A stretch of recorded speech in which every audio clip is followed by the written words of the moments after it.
Hello, dear students.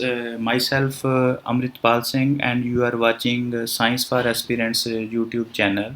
ਸੋ ਅੱਜ ਦੀ ਇਸ class ਦੇ ਵਿੱਚ ਅਸੀਂ 10ਵੀਂ ਕਲਾਸ ਦੀ ਜਿਹੜੀ ਅਸਾਈਨਮੈਂਟ ਹੈ ਦੈਟ ਇਜ਼ ਫਾਰ ਸੈਸ਼ਨ 2021-22 ਦੇ ਲਈ ਜਿਹੜੀ ਹੈ ਸੋ ਜਿਹੜੀ ਕਿ ਤੁਹਾਨੂੰ ਅਪ੍ਰੈਲ 2021 ਦੇ ਵਿੱਚ ਐਵਰੀ ਡੇ ਤੁਹਾਨੂੰ ਪੰਜਾਬ ਐਜੂਕੇਅਰ ਐਪ ਦੇ ਥਰੂ ਪ੍ਰੋਵਾਈਡ ਕੀਤੀ ਜਾਂਦੀ ਹੈ ਉਹਦੇ ਬਾਰੇ ਡਿਸਕਸ਼ਨ ਕਰਾਂਗੇ ਸੋ this chapter is chapter number 10 of your syllabus, that is reflection, refraction and light phenomena. So sab to pehle what is light? So light is the visible portion of electromagnetic spectrum which produces the sensation of vision. ਹੁਣ light ਜਿਹੜੀ ਹੈ light ਇੱਕ electromagnetic wave ਹੀ ਹੈ ਸੋ ਸਾਡੇ daily life ਦੇ ਵਿੱਚ there are number of electromagnetic waves and ਉਹਦੇ ਵਿੱਚ ਲਾਈਟ ਵੀ ਇੱਕ ਜਿਹੜੀ ਹੈ ਇਲੈਕਟ੍ਰੋਮੈਗਨੈਟਿਕ ਵੇਵ ਹੈ ਜਿਹਨੂੰ ਆਪਾਂ ਬਿਜਲੀ ਚੁੰਬਕੀ ਸਪੈਕਟਰਮ ਵੀ ਕਹਿ ਦਿੰਦੇ ਹਾਂ ਐਂਡ ਉਹ ਵਾਲੀ ਵੇਵ ਜਿਹਦੀ ਵੇਵ ਲੈਂਥ ਜਿਹੜੀ ਹੈ ਉਹ 4000 ਔਂਗਸਟ੍ਰੋਮ ਤੋਂ 7000 ਔਂਗਸਟ੍ਰੋਮ ਤੱਕ ਜਾਨੀ ਕਿ ਜੇ ਆਪਾਂ ਇਹਨੂੰ ਨੈਨੋਮੀਟਰ ਦੇ ਵਿੱਚ ਲਿਖੀਏ that is from 400 nanometre to 700 nanometre ਦੇ ਵਿੱਚ ਜੇ ਕੋਈ ਵੀ ਜਿਹੜੀ ਲਾਈਟ ਹੈ ਜਿਹਦੀ ਵੇਵ ਲੈਂਥ ਇਸ ਰੀਜਨ ਦੇ ਵਿੱਚ ਲਾਈ ਕਰਦੀ ਹੈ ਤੇ ਉਹਨੂੰ ਆਪਾਂ ਵਿਜ਼ੀਬਲ ਸਪੈਕਟਰਮ ਦੇ ਥਰੂ ਦੇਖ ਸਕਦੇ ਹਾਂ ਐਂਡ ਜਿਹੜੀ ਲਾਈਟ ਹੈ it is comes in this region ਕਿ ਲਾਈਟ ਦੀ ਜਿਹੜੀ ਵੇਵ ਲੈਂਥ ਹੈ ਉਹ ਇਸ ਰੀਜਨ ਦੇ ਵਿੱਚ ਲਾਈ ਕਰਦੀ ਹੈ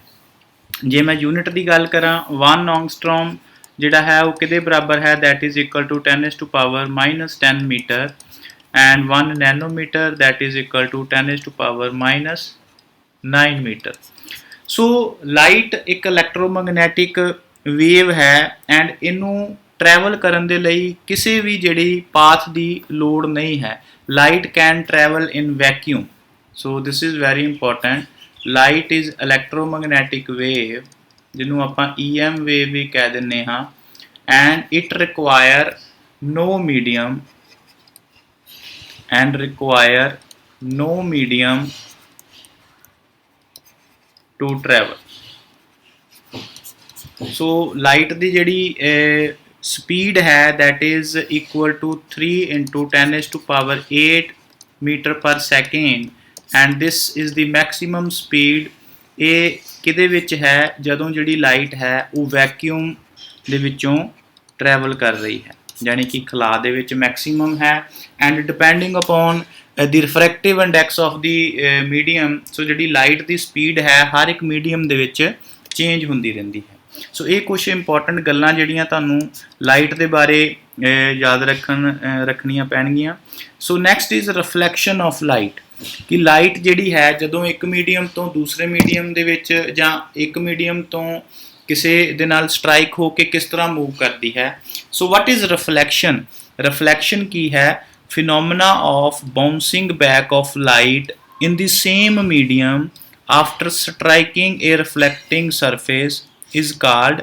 ਰਿਫਲੈਕਸ਼ਨ ਆਫ ਲਾਈਟ ਇਹ ਜਿਹੜੀ ਤੁਸੀਂ ਇਮੇਜ ਦੇਖ ਰਹੇ ਹੋ ਇਹਦੇ ਵਿੱਚ ਕੀ ਹੈ ਕਿ ਲਾਈਟ ਜਿਹੜੀ ਹੈ ਇੱਕ ਪੁਆਇੰਟ ਤੋਂ ਜਿਹੜੀ ਆ ਰਹੀ ਹੈ ਐਂਡ ਉਹ ਕਿਸੇ ਮੀਡੀਅਮ ਦੇ ਨਾਲ ਸਟਰਾਈਕ ਕਰਕੇ ਵਾਪਸ ਉਸੇ ਹੀ ਮੀਡੀਅਮ ਦੇ ਵਿੱਚ ਜਿਹੜੀ ਹੈ ਉਹ ਰਿਫਲੈਕਟ ਕਰ ਜਾਂਦੀ ਹੈ ਸੋ ਉਹ ਜੇ ਤੇ ਲਾਈਟ ਜਿਹੜੀ ਹੈ if it bounce back in the same medium so this is important so ਜੇ ਸੇਮ ਮੀਡੀਅਮ ਦੇ ਵਿੱਚ ਹੀ ਬਾਉਂਸ ਬੈਕ ਕਰ ਰਹੀ ਹੈ ਤੇ ਉਹਨੂੰ ਆਪਾਂ ਰਿਫਲੈਕਸ਼ਨ ਕਹਿੰਦੇ ਹਾਂ ਸੋ ਉਹਦੀ ਸਭ ਤੋਂ ਵਧੀਆ ਐਗਜ਼ਾਮਪਲ ਜਿਹੜੀ ਹੈ ਤੁਸੀਂ ਜਿਹੜਾ ਪਲੇਨ ਮਿਰਰ ਹਰ ਇੱਕ ਘਰ ਦੇ ਵਿੱਚ ਮਿਰਰ ਗਲਾਸ ਲੱਗਾ ਹੋਇਆ ਹੈ ਐਂਡ ਜਿਹੜਾ ਤੁਹਾਡਾ ਇਮੇਜ ਬਣ ਰਿਹਾ ਹੈ that is due to reflection of light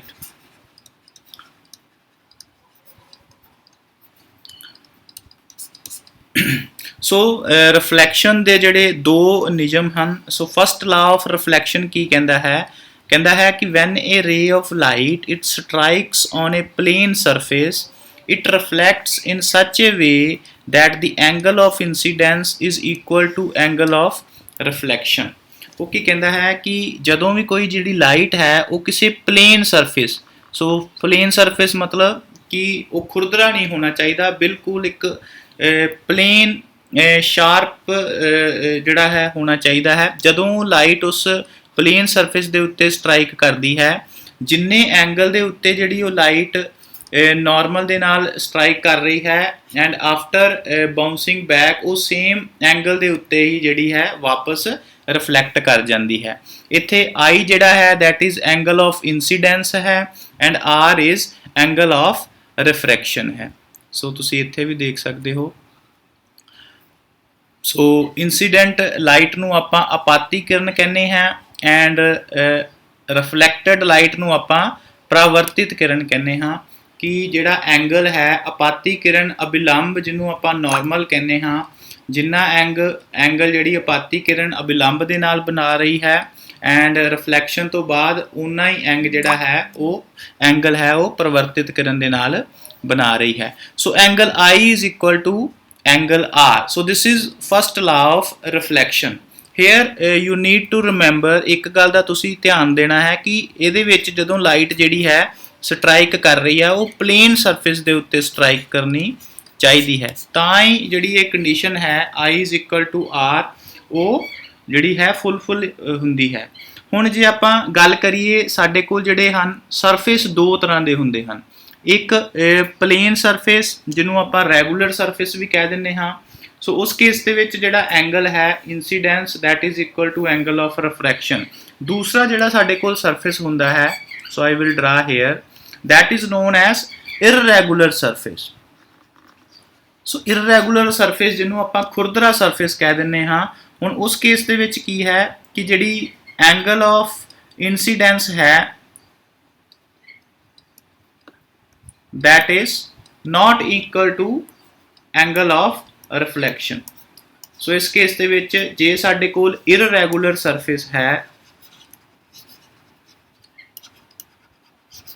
ਜਿਹਨੂੰ ਆਪਾਂ ਰਫ ਸਰਫੇਸ ਵੀ ਕਹਿ ਦਿੰਦੇ ਹਾਂ ਕਿ ਖੁਰਦਰਾ ਸਰਫੇਸ ਹੈ, ਸੋ ਉਸ ਕੇਸ ਦੇ ਵਿੱਚ ਜਿਹੜੀ ਐਂਗਲ ਆਫ ਇਨਸੀਡੈਂਸ ਹੈ that is not equal to angle of reflection. So ਇਹ ਤੁਸੀਂ ਜਿਹੜਾ ਹੈ ਧਿਆਨ ਦੇਣਾ ਹੈ ਕਿ ਨੂਮੈਰੀਕਲ ਦੇ ਵਿੱਚ ਤੁਹਾਨੂੰ ਕਿਸ ਤਰ੍ਹਾਂ ਦੀ ਜਿਹੜੀ ਸਟੇਟਮੈਂਟ ਦਿੱਤੀ ਹੋਈ ਹੈ। ਸੈਕਿੰਡ ਲਾਅ ਆਫ ਰਿਫਲੈਕਸ਼ਨ ਕੀ ਹੈ?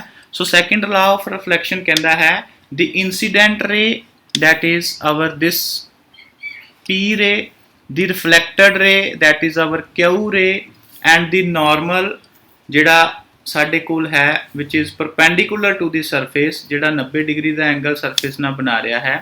so they all lie in the same plane ਕਿ ਉਹ ਸਾਰੇ ਦੇ ਸਾਰੇ ਇੱਕੋ ਪਲੇਨ ਦੇ ਵਿੱਚ ਲਾਈ ਕਰਨੇ ਚਾਹੀਦੇ ਹਨ। ਹੁਣ ਤੁਸੀਂ ਦੇਖ ਲਓ ਕਿ for example this is our plane surface and ਜਿਹੜੀ ਇਨਸੀਡੈਂਟ ਰੇ ਵੀ ਉਹ ਇੱਕ ਸਰਫੇਸ ਦੇ ਉੱਤੇ ਲਾਈ ਕਰ ਰਹੀ ਹੈ, ਨਾਰਮਲ ਵੀ ਉਸੇ ਸਰਫੇਸ ਦੇ ਉੱਤੇ ਲਾਈ ਕਰ ਰਿਹਾ ਹੈ ਐਂਡ ਰਿਫਲੈਕਟਡ ਰੇ ਜਿਹੜੀ ਹੈ ਅਪਵਰਤਿਤ ਕਿਰਨ ਉਹ ਵੀ ਉਸੇ ਸਰਫੇਸ ਦੇ ਉੱਤੇ ਲਾਈ ਕਰ ਰਹੀ ਹੈ। So this is our second law of reflection.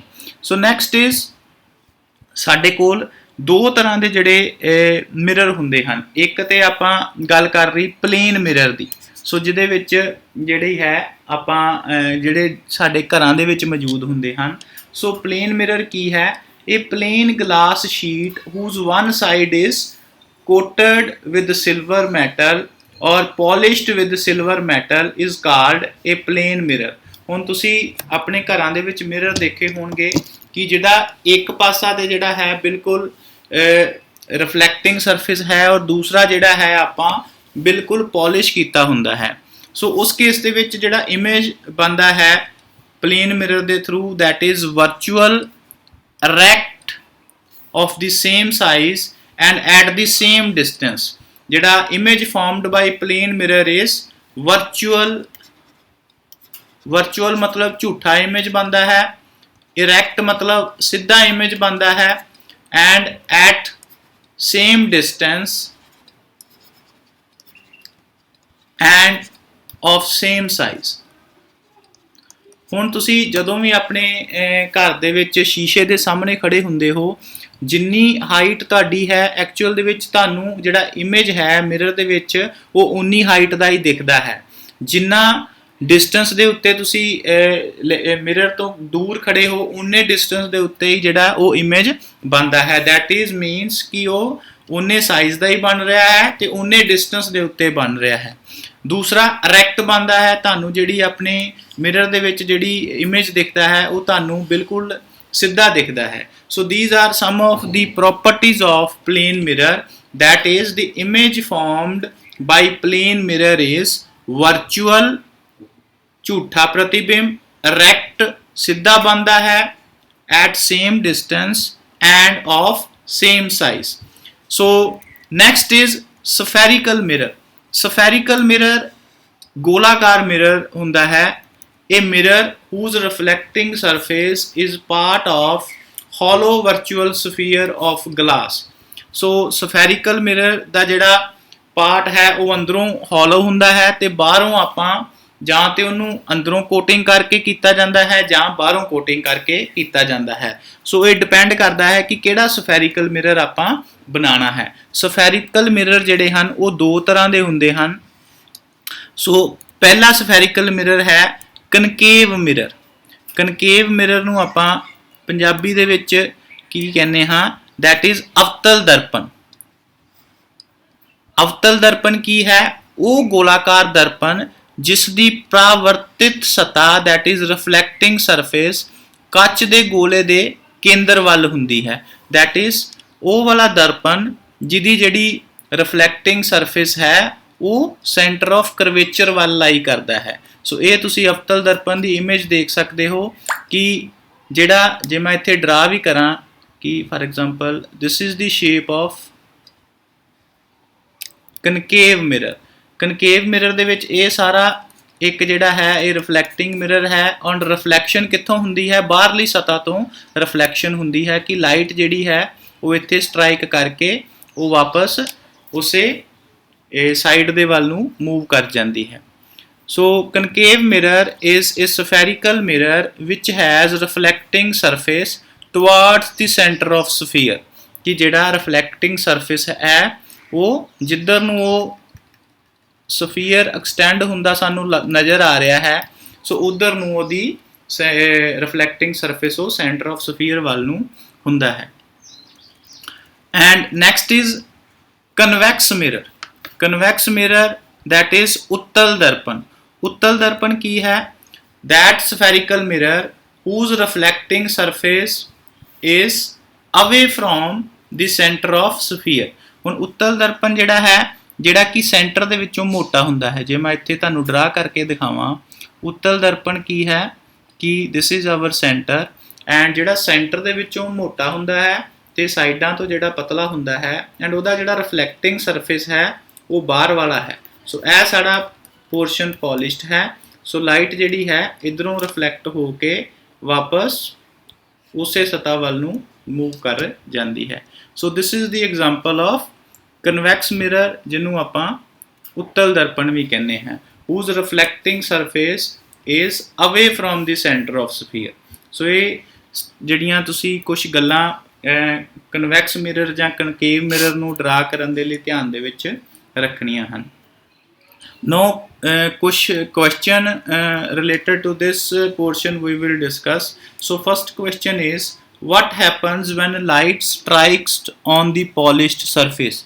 कि जदों कोई भी जिहड़ी लाइट है वो किसी पोलिश्ड सरफेस कोटड सरफेस के उत्ते स्ट्राइक करती है तो लाइट की करती है? सो असी पढ़िया है कि light is reflected back in the same plane. कि लाइट जिहड़ी है उस दिशा वाल वापस मुड़ जाती है। जिवें कि प्लेन मिरर की एग्जाम्पल तुसी पढ़ी है, spherical mirror, concave mirror, convex mirror दे विच भी जिहड़ी आपां एग्जाम्पल पढ़ी है। So that is the phenomena of reflection. So next is what is the mirror called whose reflecting surface is towards the center of sphere। वो mirror नूं आपां की कहने हाँ जिहदा रिफ्लैक्टिंग सरफेस जिहड़ा है वो सेंटर ऑफ स्फीयर वाल है। सो सेंटर ऑफ स्फीयर वाल किहदा सरफेस है? सो तुसी देखोगे कि this is the reflecting portion and वो किधर नूं लाई कर रहा है? That is towards the centre of sphere and that mirror is known as concave mirror और अवतल दर्पण। So concave mirror is the mirror whose reflecting surface is towards the center of sphere.